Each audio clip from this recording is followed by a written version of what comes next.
La ley de 1861 fue la simiente de la publicidad de las sentencias de amparo. Eso fue de gran ayuda para que éstas fueran conocidas y contribuyeran a la unificación de los criterios judiciales. Su antecedente es el proyecto Dublán, que refiere a la publicación de las sentencias en periódicos, y en el proyecto Pacheco, que establecía que los jueces no podrían darle interpretación de ninguna clase a la Constitución. De haber prosperado este proyecto, se hubiera privado a la Suprema Corte de consolidarse como máximo intérprete de la Constitución. Su tramitación era sencilla, se debía expresar detalladamente el hecho con fijación de la garantía violada.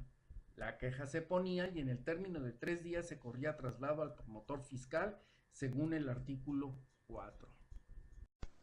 Segunda ley de amparo en nuestro país. Promulgada por el licenciado Benito Juárez como presidente de México, la segunda ley de amparo lleva como título Ley Orgánica Constitucional sobre el Recurso de Amparo, de fecha 20 de enero de 1869. En su artículo 13 establecía de manera innovadora que los jueces de distrito funcionarían como jueces de instrucción, dejando que la Suprema Corte dictara la sentencia respectiva. Lo anterior tenía la finalidad de crear un criterio constitucional uniforme. Esta ley, en su exposición de motivos, menciona: este cambio serviría para ir fijando la inteligencia de la Constitución. Es decir, se debe entender que los jueces de distrito en los recursos de amparo serán solo jueces de instrucción, y al terminar su procedimiento como tal, deben remitir sus autos para que la Suprema Corte de Justicia revise la sentencia y tome la decisión sobre el recurso.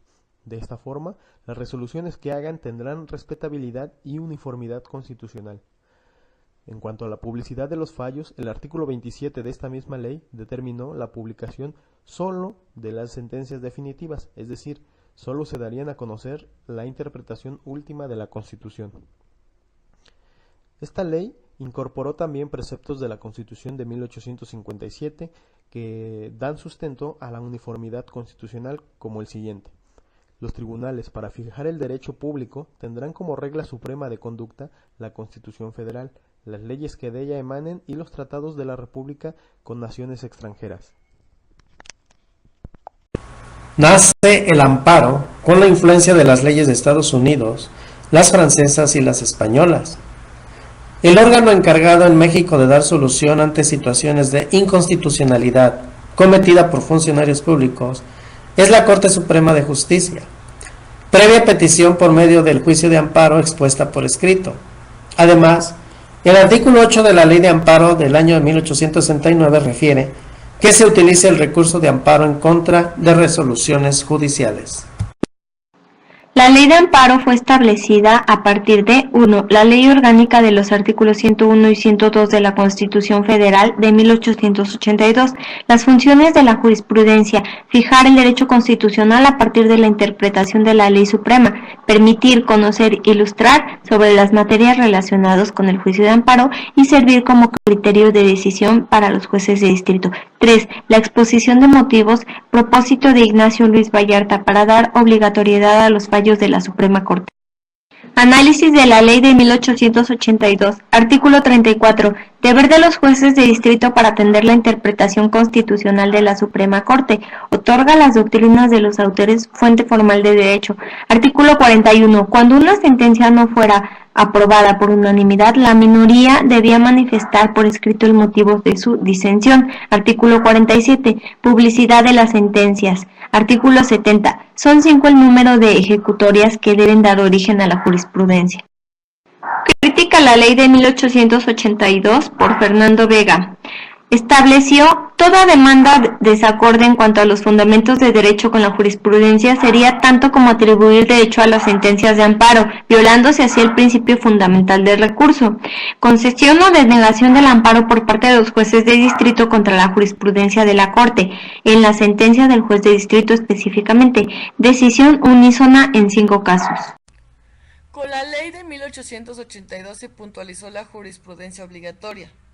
Luis Vallarta, en base al pensamiento de Ignacio Mariscal, estableció de manera expresa que las ejecutorias de la Suprema Corte que interpretaran a la Constitución serían la regla suprema de la conducta para los jueces de distrito y que, acorde a estas y al texto constitucional, los jueces deberían dar sus sentencias.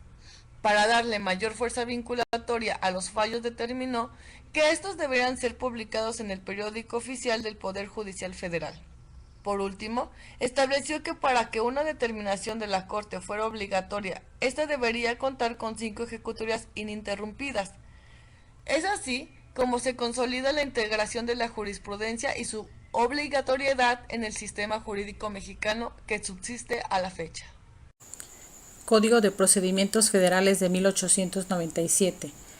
Derogó la práctica de facultar a los jueces para hacer consultas a sus superiores sobre dudas de la ley o cualquier asunto con el propósito de que sus fallos estuviesen fundados y evitar, si eran revocados, le siguieran una posible responsabilidad conforme a la legislación de Cádiz.